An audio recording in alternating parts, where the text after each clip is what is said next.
Eu represento a Osclen e o Instituto E. Então, eu vou falar um pouco, quer dizer, da diferença entre o Instituto e a Osclen. Quer dizer, o Instituto, na verdade, é uma OCIP, uma organização da sociedade civil de interesse público. E o nosso presidente, as pessoas confundem muito, porque o nosso presidente é o diretor criativo da Osclen. O Instituto foi idealizado pelo Oscar Mendes Savart, né? Que é também embaixador da Unesco, Procura da Paz e tudo mais.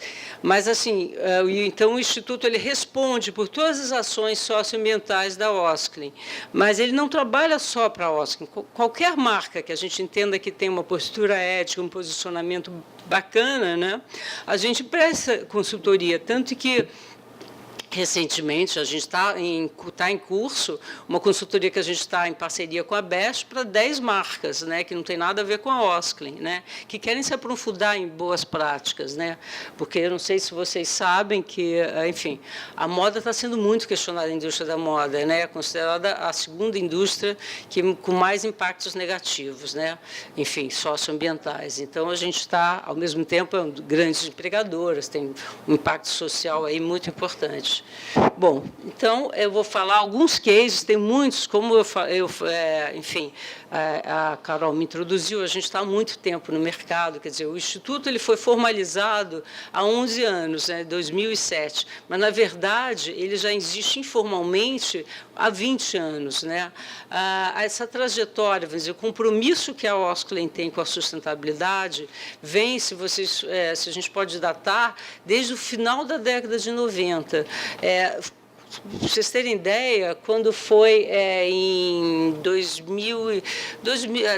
1998, 99, uns plantadores de algodão orgânico do Ceará procuraram o Oscar, que na época já era conhecido por esse compromisso, porque ele viu, a partir da Rio 92, né, que foi um marco na história de sustentabilidade, ele viu todos aqueles, vamos dizer, documentos importantíssimos, né, como o Protocolo de Quioto, Carta da Terra, a Agenda 21, ele falou, puxa, vou fazer...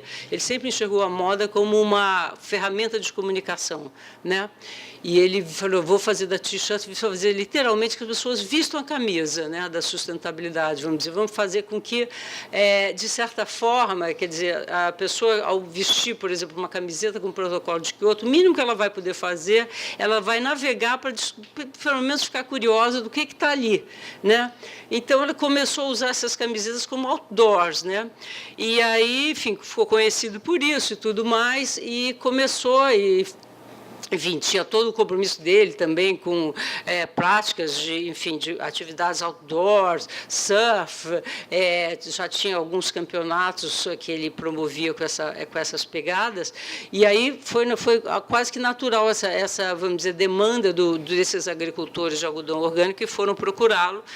E aí ele bateu a porta de alguns fornecedores que já trabalhavam com a Osclen e falou, olha, vocês apostam em algodão orgânico? Vamos começar a fornecer? Os primeiros relutaram, porque você tem que mudar maquinário, não é uma coisa automática, você requer um investimento, mas, enfim, foi feito o primeiro lote. Então, desde 98, que a gente pode dizer que a Osclen já trabalha com materiais, vamos dizer, sustentáveis, né? Isso porque a gente... Inclusive, quando o Instituto foi criado, ele tinha como missão, e tem como missão, fazer com que o Brasil tenha uma posição, tenha um posicionamento como um país de desenvolvimento humano sustentável. Porque a gente entende, como a Flávia bem pontuou, quer dizer, se tem uma coisa que o mundo que espera da gente, tem uma coisa que a gente tem a oferecer para o mundo, é a preservação das nossas florestas e da nossa biodiversidade e do nosso patrimônio humano também, ou seja, das nossas tradições. Isso é a nossa casa. Né? Isso é o que a gente tem do melhor, né? E tem tanta gente, a gente tem uma criatividade gigantesca e tem tanta gente buscando oportunidades de trabalho, não significa necessariamente empregos, postos de trabalho formais, mas oportunidades, né, que possam exercer isso, que tenham a oportunidade de viver disso, né? E a gente enxerga nessa diversidade imensa uma tremenda oportunidade. Eu falei, por que não fazer da moda um veículo para isso, né? Então, o Instituto foi criado com esse propósito. E como é que a gente trabalha? Né? Identificando parceiros, exatamente como a Artsol e tantos outros que eu vou mencionar ao longo da minha fala. Tá? Enfim, Então, a gente pode dizer que há 20 anos que a gente vem investindo, atuando, capacitando, aprendendo mesmo, porque a gente nunca teve uma postura de receita de bolo, de chegar com uma fórmula pronta. Não, sempre, nunca tivemos um projeto, vamos dizer, construído antes, entendeu? É sempre a partir de um diálogo, são várias mãos presentes e tudo mais. Bom, então, o projeto estruturante do Instituto, o projeto, vamos dizer, mãe, é o eFabrics, que é justamente esse de pesquisa de materiais e comunidades, né, sustentáveis, né, em todo o Brasil. No primeiro momento, antes mesmo do Instituto ser formalizado, em 2007, como eu falei, nós fizemos uma pesquisa pelo Brasil, pegando alguns materiais. Né. Então, você tem seda no Paraná, seda orgânica, como a Flávia pontuou, a gente é um polo importantíssimo e exporta a nossa seda. A nossa seda é da melhor qualidade, tudo com tingimento natural. Tem lã, você tem látex, né? Na época nós trabalhávamos com a Universidade de Brasília, mas era látex produzido na Amazônia, algodão orgânico na Paraíba, no Ceará, enfim, na Bahia, que tinha coisas mais diversas possíveis, lã ecológica, enfim, vários materiais. Pirarucu, que é uma coisa importantíssima, vale sublinhar isso, a pele de pirarucu, a Osklen também foi pioneira no uso da pele da pirarucu, que era um resíduo, né, que era jogado fora. Pirarucu é muito gozado, que quando a Osklen, vamos dizer, enfim, produz pele de pirarucu, posta nas suas redes sociais, nos seus anúncios, algumas peças, as pessoas questionam, vocês estão matando peixe, entendeu, para extrair a pele? E aí, gente, a população amazônica sempre viveu, a principal fonte de proteína da população amazônica é o pirarucu. E aquele resíduo que era jogado fora, era um resíduo biológico, mas era jogado, virou uma fonte de renda importantíssima. Eu acabei de voltar da Amazônia, né, faz nem um mês, e ficou comprovado, quer dizer, a renda dos ribeirinhos com a pele, com a venda da pele, e é uma coisa que a gente está tentando incrementar, porque o Instituto, e a gente faz isso não só para a Osklen, mas, enfim, sobretudo para a Osklen, a gente vai lá e verifica como melhorar essa cadeia de produção, como diminuir os gargalos. Então, a gente está atuando, por exemplo, junto ao BNDES, enfim, Fundo Amazônia, sobretudo, como diminuir esses gargalos. Então, assim, a gente viu que a venda, por exemplo, a oportunidade de eles venderem diretamente a pele do pirarucu para o comprador, faz com que a renda do ribeirinho aumente em 4 vezes, simplesmente. E você está numa região totalmente desassistida pelo Estado brasileiro, gente. Se vocês acham que a periferia do Rio de Janeiro, periferia de São Paulo, é um caos, vão à Amazônia. Não existe. Não, assim, enfim. Bom, vamos lá, não existe saúde, não existe escola, é um caos. Bom, aí para você se tornar um eFabrics, né, que é um selo de credibilidade, que ali tem um conteúdo socioambiental, a gente estabeleceu alguns critérios. A matéria-prima, né, qual é a matéria-prima utilizada, se tem a manejo sustentável, né, enfim. Então, o algodão orgânico, né? A gente dá preferência absoluta para usar matérias-primas produzidas no Brasil. Infelizmente, como a Flávia falou, o algodão orgânico, a produção está reduzindo muito aqui no Brasil, né? Você não tem uma política pública de incentivo, né? Atualmente, muitas marcas, até, vamos dizer, eticamente louváveis, estão tendo que comprar algodão do Peru. O Peru está enxergando como uma oportunidade estratégica a produção de algodão orgânico, está investindo nisso, está subsidiando. Aqui, o produtor de algodão orgânico, se ele for pegar um financiamento no banco, ele pega muito mais caro do que do cara que usa agrotóxicos, porque o gerente do banco entende que o risco dele é maior, né? Então, está decaindo muito, a nossa produção está cada dia menor. Então, a gente, assim, com esse território enorme, né, a gente, infelizmente, está perdendo área, né, a gente não tem visão nenhuma nesse sentido.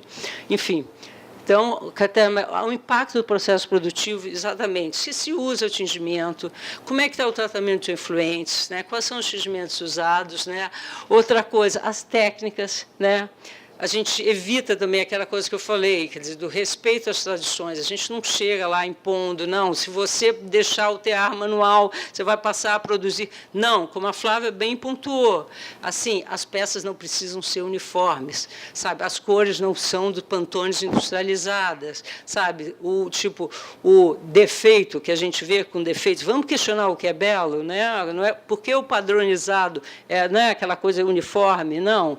Vamos rever nossas coisas. Justamente a preservação de diversidade de tradições culturais. A gente fez uma coleção, aí eu estou falando como Oscar, né, com os Axininkas, né, que foi uma, assim, tipo, depois, se quiser, eu posso falar mais sobre isso, como é que foi a nossa aproximação com os Axininkas, já vinha de longa data, mas os resultados, quer dizer, a gente se inspirou na cultura deles, o diálogo que teve, para vocês terem ideia, foi um que eles tão bem sucedido que, assim, a gente, enfim, foi convidado para falar em vários fóruns internacionais, mas a Viviane Astwood já tinha feito uma coleção com eles, foi um caos. Outras, eu não vou falar outras marcas brasileiras, até por uma questão ética, mas, enfim, que nem puderam colocar suas coleções à venda por falta de compreensão, de entendimento. A gente fez todos os acordos com o que a gente conseguiu com eles com os royalties que nós, enfim, acertamos com eles construíram uma escola, eles compraram terreno para a loja de artesanato, enfim, nós levando eles para a COP20 em Lima, que discutiu os direitos indígenas, enfim, até hoje nós continuamos parcerias, por exemplo, agora acabamos de produzir pets cuja venda reverte para eles, continuamos, assim, é uma parceria contínua, a satisfação é de parte a parte, enfim, isso é uma coisa muito importante. Nós fomos, para vocês terem ideia, eu mesmo já fui 2 vezes, a gente tem oficina, obrigada, 5 minutos, meu Deus, ferrado. A gente, oficinas, a Flávia estourou um pouquinho, eu só estourou um pouquinho também. Enfim, beijar aqui um fio pouco da minha... Desculpa, viu? Desculpa, só atrapalha. Não, tudo bem, não tem problema, não é? Faz parte, né? Enfim, recapitulando aqui, mas enfim, depois eu volto.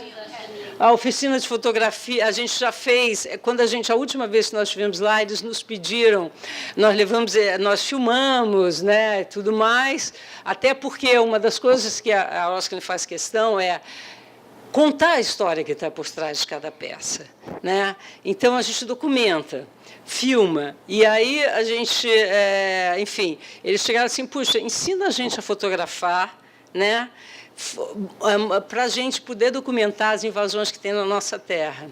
Desde então, a gente já foi, nossos fotógrafos, né, o designer, fotógrafo, foram lá 3 vezes com oficinas de fotografia, ensinando eles, quer dizer, trocando com eles, e hoje em dia eles estão, agora encerramos a 3ª oficina de fotografia, eles já estão com, enfim, sabendo dominar, sabendo completamente manusear todo o equipamento digital, e agora eles podem registrar a luta deles pela preservação das suas tradições, do seu território. Isso é muito importante, por exemplo, o ano passado teve uma coisa surreal, o Benk Pianco, que é o xamã deles, foi denunciar, no município mais próximo, vou contar essa historinha rápido, foi denunciar a invasão de terra, e aí denunciou, sei lá, na PF, não sei em qual órgão exatamente, e denunciaram os madeireiros. Aí a PF foi lá, enfim, foi ouvir os madeireiros primeiro, aí denunciou o Benk por calúnia.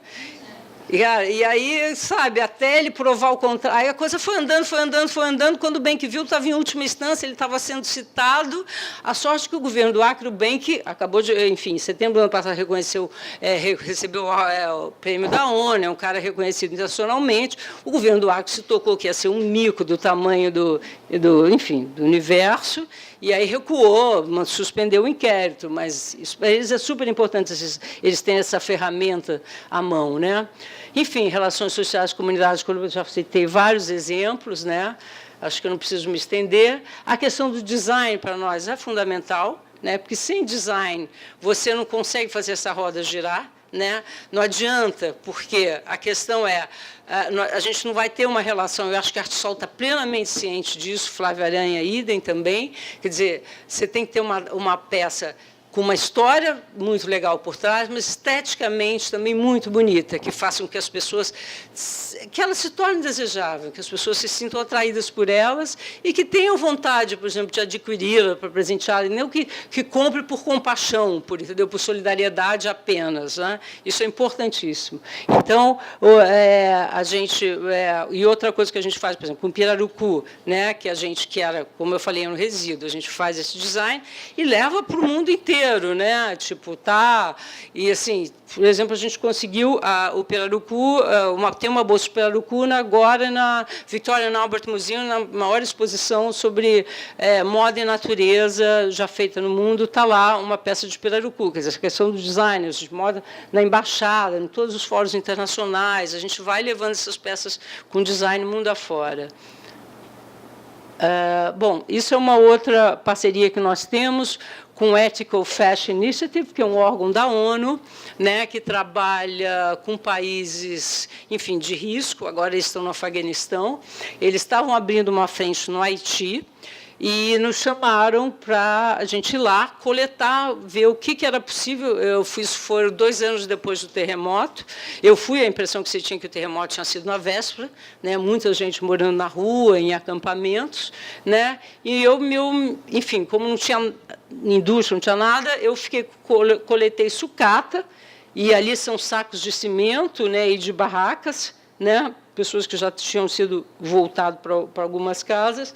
E aí a gente, com design, construímos, enfim, foram feitas essas peças, e o ateliê era nessa comunidade, que chama-se Cité du Soleil, uma das mais violentas do Port-au-Prince, que é a capital.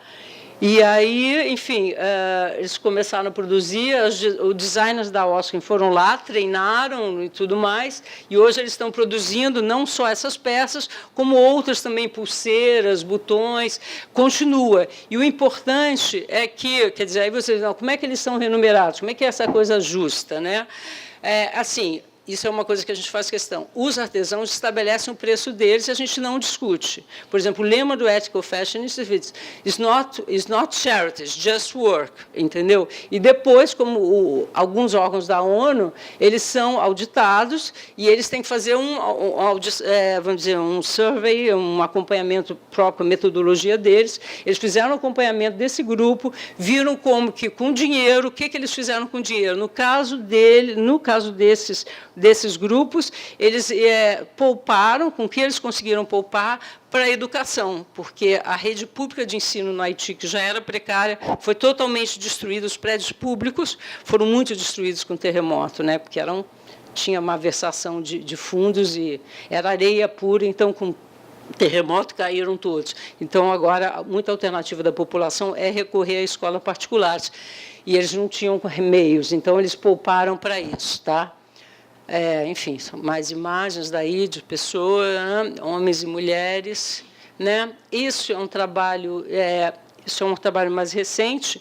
Isso é com uma comunidade de Santa Luzia do Itaim. É um município pequenininho, a 1h30 de Aracaju. Até esse vestido é com estampas deles. São garotos jovens, são esses jovens daqui. Esse município é um dos mais baixos de IDH que tem.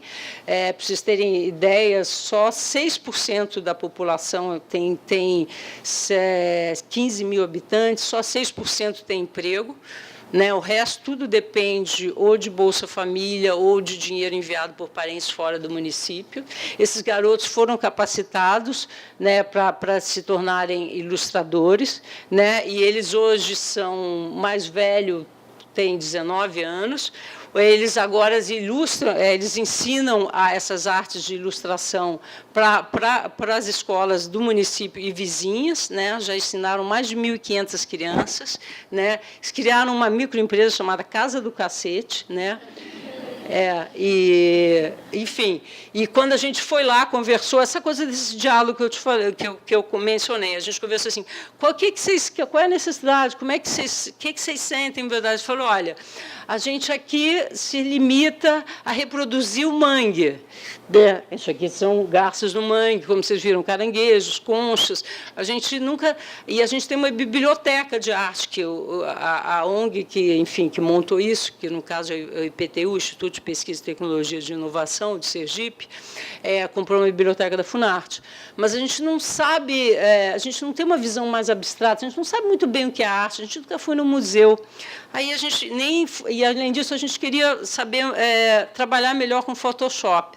A gente falou, tudo bem, então vamos fazer o seguinte, vocês vão desenvolver as estampas com a gente, né? Aí os designers da Oscar foram comigo, e vamos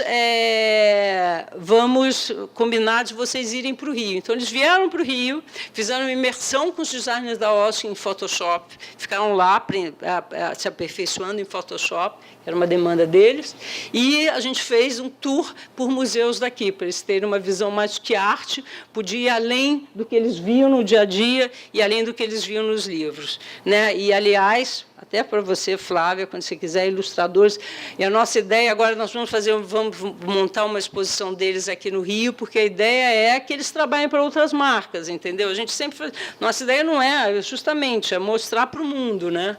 Para que gerar trabalho, né? A ideia é essa, gerar renda. Bom, essa é dos Achnikas, que eu já mencionei, eu não vou me estender. Agora, só para finalizar, então, fugindo um pouco, mas depois eu estou aqui aberta para perguntas.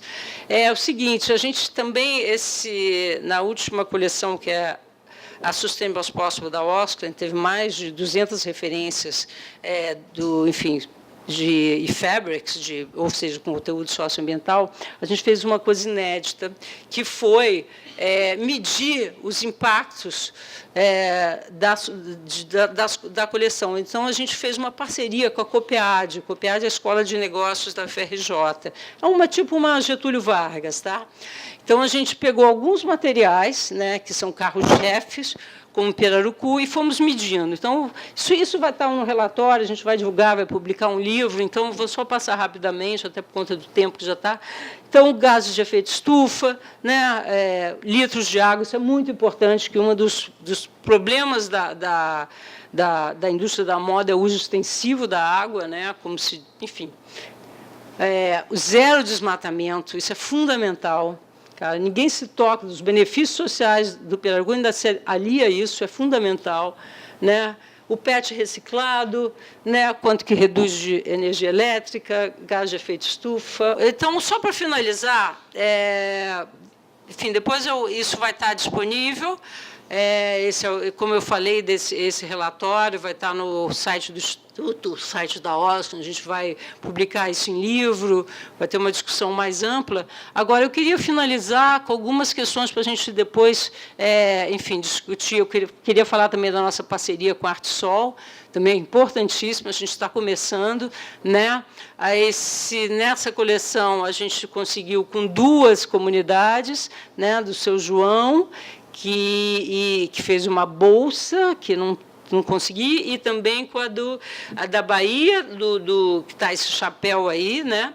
E, para finalizar, eu queria falar dos nossos desafios, né? Que é uma pergunta para todos, eu não tenho respostas. Primeiro, a questão da formalização dessas comunidades. A Sônia está aqui rindo, porque a Oscar, assim como outras marcas, é muito preocupada com a questão da cadeia dos fornecedores. Acho que é uma questão importante, né? Porque, enfim, ninguém quer surpresas, todo mundo quer ter certeza de que o fornecedor do teu fornecedor está trabalhando em condições justas, né? E, às vezes, a gente tem uma legislação muito severa aqui, e, às vezes, muito engessante mesmo, né?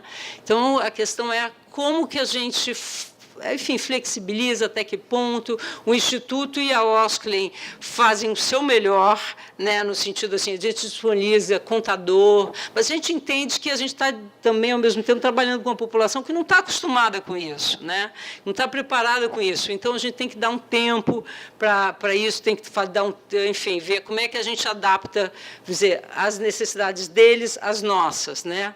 Então, isso é uma questão. Outra questão que a Flávia já levantou é o que é melhor? Multiplicar o número de fornecedores ou você continuar fiel a 5, 6 grupos e garantir trabalho para eles em todos os anos, todas as coleções? Eu me pergunto muito isso, entendeu? Porque, assim, puxa, daí eu deixo de gerar nem que seja R$1.000, não, tá, hipoteticamente, R$10.000 para a comunidade Y. Não sei. Bom, isso é o que eu estou me lembrando agora dos desafios, e depois, se eu lembrar de outros, ao longo da nossa conversa, aí, que a gente, quando sentar aqui à mesa, vai poder falar. Tá bom? Obrigada por tudo.